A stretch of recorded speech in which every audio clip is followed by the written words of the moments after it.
The end of the Harry Potter saga. It's actually kind of sad.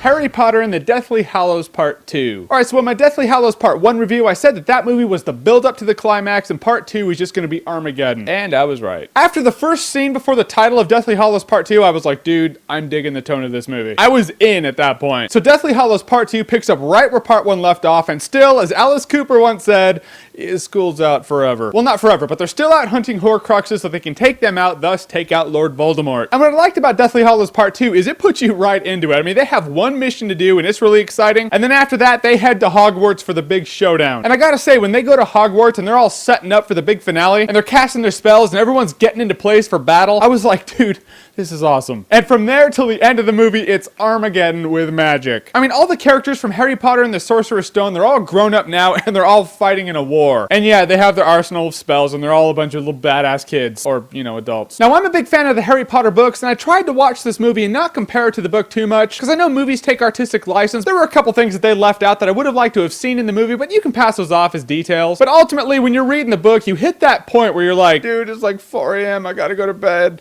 But I can't put it down. Pretty much 3/4 of this movie is from that point on. I gotta say, the main throwdown, like the war at the end of this movie, is pretty much exactly how I pictured it. And with the cinematography and the music going with it, I couldn't have asked for more. So every point in the book where you were like, oh my god, that just happened, is probably in this movie. There were a couple of things where I was like, I wish they would have polished that a bit. I'm not gonna spoil too much for you, but you know, it's the final chapter, it's war, you know, people, you know, can get hurt. And you don't even see it happen, you just see the aftermath. You're like, oh, you know, that sucks. No build up, no epic music, just kind of happened. Yeah, happened as in past tense, you don't even see it. But if there was a part where I would have liked the movie to take artistic license, it would have been in those scenes. And there will be people who will complain, they'll be like, oh, this movie doesn't have any character building, it's just a lot of battles. Well, they do have character building, it's called Deathly Hallows Part 1 in the previous 6 movies. This movie is exactly what it needs to be. And that is the fulfilling conclusion of a 10-year epic of movies. 7 years for the characters in the movie, 10 for us. I mean, this fight is so huge that everyone really gets their piece of the action. Hero of the day, the underdog of the world, Neville Longbottom. Smut boy! Someone I know saw the Neville Longbottom poster and he was like, why is that guy in the poster? I was like, dude! It's Neville Longbottom.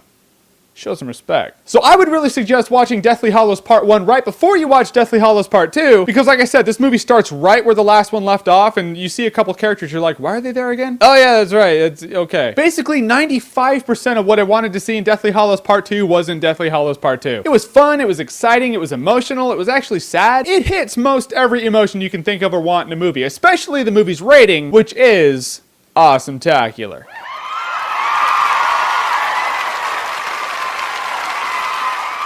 I can say purist type fans of the book, you know, people who don't like things being altered will be like, yeah, the movie's great. And fans of the movies who haven't read the books will be like, yeah, the movie's great. So everyone wins. The only thing is how it wraps up. After such an exciting, like, 2 hours, you leave the movie theater and you just kind of get sad. It's over. It sucks that it's over. In fact, no, here it is. Here's the thing that bothered me. This is me being petty. The Voldemort yell. You know the one from the trailer?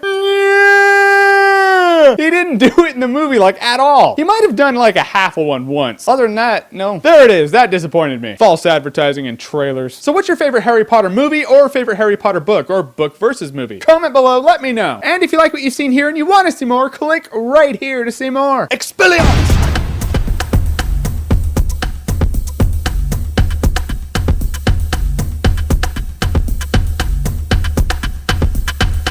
Oh yeah, look at that. Mine now. Who's bad?